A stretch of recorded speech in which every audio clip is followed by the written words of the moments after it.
An unknown nucleus has a nuclear density of 2.29 into 10 to the power 17 kg per meter cube and mass of 19.926 into 10 to the power minus 27 kg.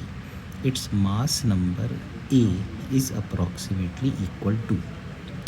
तो यहाँ पर density दे रखी है और मास दे रखा है। तो जैसा कि अपन जानते हैं कि डेंसिटी होती है मास अपॉन वॉल्यूम। तो density 2.29 into 10 to the power 17 is equal to mass हुआ 19.926 into 10 to the power minus 27 upon volume. तो वॉल्यूम निकालते हैं। तो वॉल्यूम हो जाएगा 19.926 into 10 to the power minus 27 upon 2.29 into 10 to the power 17। तो अब ये कितना हो जाएगा? अगर हम लोग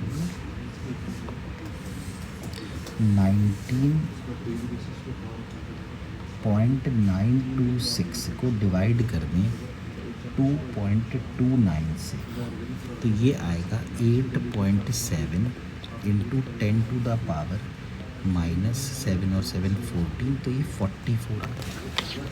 अब देखो वॉल्यूम होती है 4/3 पाई आर क्यूब और आर होता है R0 ए की पावर 1/3।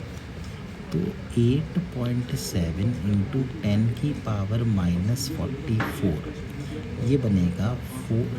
देखो उन्होंने शायद 4 पाई दे रखा है 12.56। तो 12.56 अपॉन 3 इंटू आर की पावर 3 यानी कि R0 की पावर 3 और ए।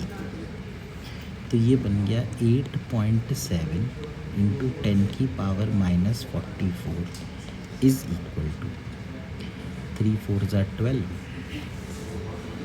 फिर 3 1 ज़ा 3 और 3 1 ज़ा 3 के बाद 2 आ गया, 3 9 ज़ा 27 इंटू R0 कितना है? R0 है 1.2 into 10 to the power minus 15। तो 1.2 की पावर 3 और 10 की पावर माइनस 45A।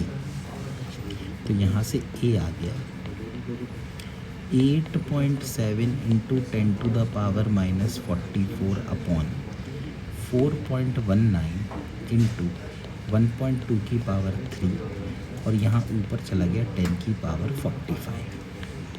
तो A बन गया 87 अपॉन 4.19 इंटू 1.2 की पावर 3। तो इसको अपन सॉल्व कर लेते हैं। 87 डिवाइड बाय 4.19 और फिर दिस डिवाइड बाय 1.2, फिर डिवाइड बाय 1.2 और फिर डिवाइड बाय 1.2। तो ये वैल्यू आ रही है 12। तो इसका मास नंबर हो जाना चाहिए